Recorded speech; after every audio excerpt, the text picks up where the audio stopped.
கிறிஸ்துவுக்குள் மிகவும் பிரியமான சகோதர சகோதரிகளே, இயேசு கிறிஸ்துவின் நாமத்தினாலே உங்கள் யாவருக்கும் எனது அன்பின் நல்வாழ்த்துதலையும் வணக்கத்தையும் தெரிவித்துக் கொள்கிறேன். இன்றைய பகலின் குளிர்ச்சியான நாளின் தியான வசனம் யோவான் எழுதின சுவிசேஷம் 1ஆம் அதிகாரம் 18ஆம் வசனம். தேவனை ஒருவனும் ஒரு காலும் கண்டதில்லை, பிதாவின் மடியில் இருக்கிற ஒரே பேரான குமாரனே அவரை வெளிப்படுத்தினார்.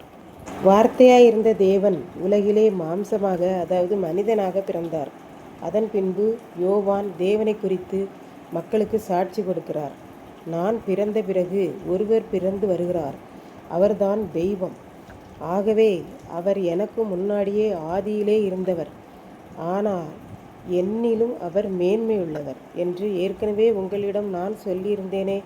அந்த மேன்மையுள்ள தேவன் இவர்தான் என்று எல்லாருடைய காதுகளுக்கும் கேட்கும்படி சத்தமிட்டு கூறினான் என்று பார்க்கின்றோம். தேவன் நிறைவுள்ளவர். தன்னுடைய ஜனங்கள் எல்லாரும் குறைவில்லாமல் நிறைவாக வாழ வேண்டும் என்ற எண்ணம் கொண்டவர். ஆகவே அவருடைய பரிபூரணமான மனதினாலே, ஆசீர்வாதத்தினாலே இந்த உலகில் அவரை விசுவாசிக்கிற எல்லாரும் கிருபையின் மேல் கிருபை, இரக்கத்தின் மேல் இரக்கத்தை அவராலே நாம் பெற்றுக்கொள்கிறோம். பழைய ஏற்பாட்டில் மோசேயின் காலத்திலே ஆண்டவர் நியாயப்பிரமாணத்தை எழுதி கொடுத்தார். அந்த நியாயப்பிரமாணம் என்ன கூறுகிறது என்றால், ஆண்டவரை நேசி, அன்பு செலுத்து, மட்டுமல்லாமல் பிற மனிதர்களையும் நேசி, அன்பு செலுத்து என்று கூறுகிறது. ஆண்டவரை நேசி, பெற்றோரை நேசி, பொய், களவு, விபச்சாரம் செய்யாதே என்று கூறுகிறது. ஆனால் புதிய ஏற்பாட்டிலே இயேசு பிறந்த பிற்பாடு அவர் என்ன கூறுகிறார் என்றால், இயேசு கிருபையுள்ளவர்.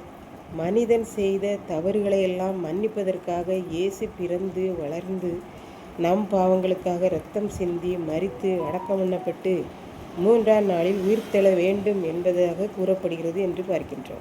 தேவனை ஒருவனும் ஒரு காலும் பார்த்ததில்லை. அந்த அளவில் இருந்த அவர் தன்னுடைய மடியில் வளர்ந்த ஒரே செல்லப்பிள்ளையை இயேசு என்னும் பெயரோடு இந்த பூமிக்கு அனுப்பினார். அப்படிப்பட்ட இயேசு மனிதனாக மாம்சத்திலே வளர்ந்த போதும் தான் தேவன் என்று, அவர் எந்த பாவமும் செய்யாதவராக, தான் இறைவன் என்பதை மரண பரியந்தமும் வெளிப்படுத்தி விட்டார் என்பதாக நாம் கற்றுக்கொள்கிறோம். இப்படித்தான் 2 பேர் பேருந்தில் சென்னை சென்றனர். அதில் ஒருவர் இயேசுவுக்காக ஊழியம் செய்பவர். இவரின் அருகில் ஒரு இயேசுவை அறியாத ஒருவர் வந்து உட்கார்ந்தார். இருவரும் பேசிக்கொண்டே சென்றனர். ஊழியர் அருகில் இருந்தவருக்கு இயேசுவை பற்றி கூறிக்கொண்டே வந்தார். இயேசுவை அறியாதவர் நன்றாக கேட்டுக்கொண்டே வந்தார். ஊழியர் பேசிக்கொண்டே ஒரு சாக்லேட்டை எடுத்து வாயிலே போட்டுக்கொண்டார். மற்றொரு சாக்லேட் எடுத்து இயேசுவை அறியாத மனிதர் கையிலே கொடுத்தார். அதற்கு அவர் சொன்னார், பொதுவாக பிரயாணத்தில் யார் இனிப்பு கொடுத்தாலும் வேறு எதையை கொடுத்தாலும் வாங்கக்கூடாது. ஆனால் நீங்கள் இயேசுவின் பிள்ளை, இயேசுவை போல நீங்களும் இருக்கிறீர்கள் என்பதை நீங்கள் உங்கள் பேச்சின் மூலமாக நான் அறிந்து கொண்டேன். நீங்கள் அதை வெளிப்படுத்தி விட்டீர்கள். ஆகவே உங்களிடம் பயமில்லாமல் இனிப்பு வாங்கி சாப்பிடலாம் என்று சொல்லிக்கொண்டே வாங்கி சாப்பிட்டார். எத்தனை உண்மை என்று பாருங்கள். இன்றைக்கு நாமும் எத்தனையோ பேரிடம் பேசுகிறோம், பழகுகிறோம். எத்தனையோ நண்பர்கள் நமக்கு இருக்கிறார்கள். எத்தனையோ பிரயாணங்கள் செய்கிறோம், பணி செய்கிற இடங்களிலும் இருக்கிறார்கள். இப்படிப்பட்ட இடங்களிலெல்லாம் நாம் தான் கிறிஸ்தவர்கள் என்பதையும், இயேசு என்னோடு இருக்கிறார் என்பதையும் வெளிப்படுத்துகிறோமா என்பதை சிந்தித்து பார்ப்போம். யோவான் இப்படித்தான் இயேசுவை வெளிப்படுத்த வேண்டும், மற்றவர்களுக்கு அறிவிக்க வேண்டும் என்று கூறுகிறார்.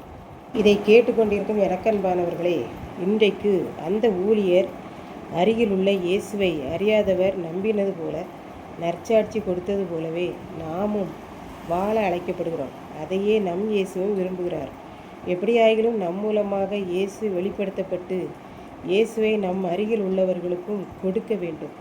சுவிசேஷத்தை நாம் கடத்த வேண்டும் என்று இயேசு விரும்புகிறார். இந்த பண்டிகை காலங்களிலும் நாம் இயேசுவோடு வாழ்கிறது மாத்திரமல்ல, இயேசுவே தேவன் என்பதையும், நான் தேவனுடைய பிள்ளை என்பதையும் நம் அருகில் உள்ளவர்களுக்கு நாம் வெளிப்படுத்துவோம். கர்த்தர் தாமே இந்த வார்த்தைகளை ஆசீர்வதிப்பாராக. ஆமென். ஜெபம். அன்பின் ஆண்டவரே, இந்த அருமையான நல்ல நாளுக்காக நன்றி செலுத்துகிறேன். இப்போதும் இதை கேட்டுக்கொண்டிருக்கிற ஒவ்வொரு பிள்ளைகளும் சந்தோஷமாய் வாழவும், ஒவ்வொருவரும் இயேசுவின் பிள்ளையாய் வாழ்ந்து உம்மை தன் மூலமாக வெளிப்படுத்தவும் அருள் புரியும். இயேசு கிறிஸ்துவின் மூலம் வேண்டிக் கொள்கிறேன் பிதாவே. ஆமென்.